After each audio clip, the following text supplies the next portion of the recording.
Share बाजार में आज 25 जून को नया रिकॉर्ड बना। सेंसेक्स 700 अंक की उछाल लगाकर पहली बार 78,000 के पार गया। वहीं निफ्टी भी अपने अब तक के सबसे ऊंचे स्तर पर पहुंच गया। इसके चलते आज शेयर बाजार के निवेशकों को आज करीब 16,000 करोड़ रुपए का मुनाफा हुआ। हालांकि इस बीच ब्रॉडर मार्केट में मुनाफा वसूली देखने को मिली। बीएसई के मिड कैप इंडेक्स 0.26% और स्मॉल कैप इंडेक्स 0.03% गिरकर बंद हुए। सेक्टोरल इंडेक्स में सिर्फ बैंकिंग और फाइनेंशियल सर्विसेज के इंडेक्स 1% से अधिक बढ़कर बंद हुए। वहीं दूसरी ओर रियलिटी, पावर और यूटिलिटी शेयरों के इंडेक्स 1% से अधिक टूटकर बंद हुए। कारोबार के अंत में बीएसई सेंसेक्स 712.45 अंक या 0.92% की तेजी के साथ 78,053.52 अंक पर बंद हुआ। दिन के कारोबार में इसने 78,164.71 का नया उच्च स्तर छुआ। वहीं एनएसई का 50 शेयरों वाला इंडेक्स निफ्टी 183.45 अंक या 0.78% बढ़कर 23,721.30 के स्तर पर बंद हुआ। दिन के कारोबार में इसने भी 23,754.15 का नया ऑल टाइम हाई बनाया। बीएसई में लिस्टेड कंपनियों का कुल मार्केट कैपिटलाइजेशन आज 25 जून को बढ़कर 435.76 लाख करोड़ रुपए पर पहुंच गया, जो इसके पिछले कारोबारी दिन यानी सोमवार 24 जून को 435.60 लाख करोड़ रुपए था। इस तरह बीएसई में लिस्टेड कंपनियों का मार्केट कैप आज करीब 16,000 करोड़ रुपए बढ़ा है, या दूसरे शब्दों में कहे तो निवेशकों की संपत्ति में करीब 16,000 करोड़ रुपए का इजाफा हुआ है। बीएसई सेंसेक्स के 30 में से 16 शेयर आज बढ़त के साथ बंद हुए। इसमें भी एक्सिस बैंक के शेयरों में सबसे अधिक 3.66% की तेजी रही। इसके बाद ICICI bank, HDFC bank, Tech Mahindra और लर्सन एंड टुब्रो के शेयरों में सबसे अधिक तेजी देखी गई और ये 1.56% से लेकर 2.91% की बढ़त के साथ बंद हुए। वहीं सेंसेक्स के बाकी 14 शेयर आज गिरावट के साथ बंद हुए। इसमें भी पावर ग्रिड का शेयर 1.88% की गिरावट के साथ टॉप लूजर्स रहा। इसके अलावा Asian paints, Tata steel, Nestle India और मारुति सुजुकी के शेयर क्रमांक 0.52% से लेकर 1.16% की गिरावट के साथ लाल निशान में बंद हुए। 26 जून को कैसी रह सकती है बाजार की चाल? जियोजीत फाइनेंशियल सर्विसेज के विनोद नायर का कहना है कि घरेलू बाजार में आज फाइनेंशियल सेक्टर के लीडरशिप में तेजी देखने को मिली। इस रैली में मुख्य भागीदारी निजी बैंकों की थी। इसके चलते निफ्टी बैंक एक नए हाई पर पहुंच गया और सेंसेक्स 78,000 को पार कर गया। हालांकि रियलिटी, पावर, मेटल और मिड कैप सेक्टरों में मुनाफा वसूली देखने को मिली। हल्के कंसोलिडेशन और सेक्टर रोटेशन के बीच आगामी बजट से जुड़ी उम्मीदों के कारण बाजार ऊपर की ओर बढ़ रहा है। इसके अलावा खपत की स्थिति का अंदाजा लगाने के लिए बाजार की नजर मानसून के चाल पर बनी हुई है। कोटक सिक्योरिटीज के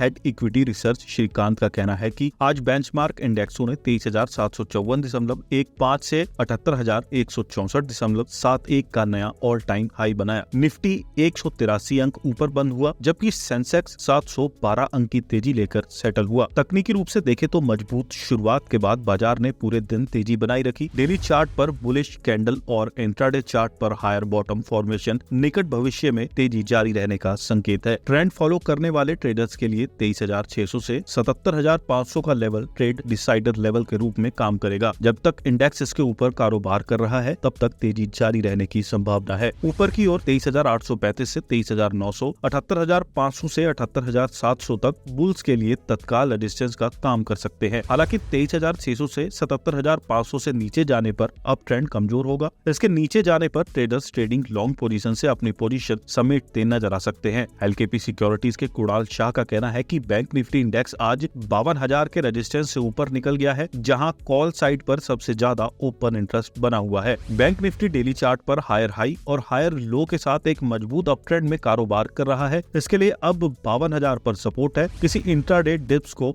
53,000 से 53,500 के लक्ष्यों के लिए खरीदारी के मौके के रूप में इस्तेमाल किया जाना चाहिए। एचडीएफसी सिक्योरिटीज के नागराज शेट्टी का कहना है कि आज डेली चार्ट पर एक लॉन्ग बुल कैंडल बना है, जो 23,600 से 23,700 के स्तर पर बाजार के दायरे से बाहर निकलकर तेजी पकड़ने की संभावना के संकेत दे रहा है। ऐसे में शॉर्ट टर्म में तेजी बढ़ने की उम्मीद की जा सकती है। निफ्टी का शॉर्ट टर्म ट्रेड तेजी का बना हुआ है। बाजार अब निकट अवधि में अपसाइड ब्रेकआउट की शुरुआती संकेत दे रहा है। इस तेजी में निफ्टी 24,000 के आसपास जाता दिख सकता है। वहीं इसके लिए तत्काल सपोर्ट 23,500 पर नजर आ रहा है।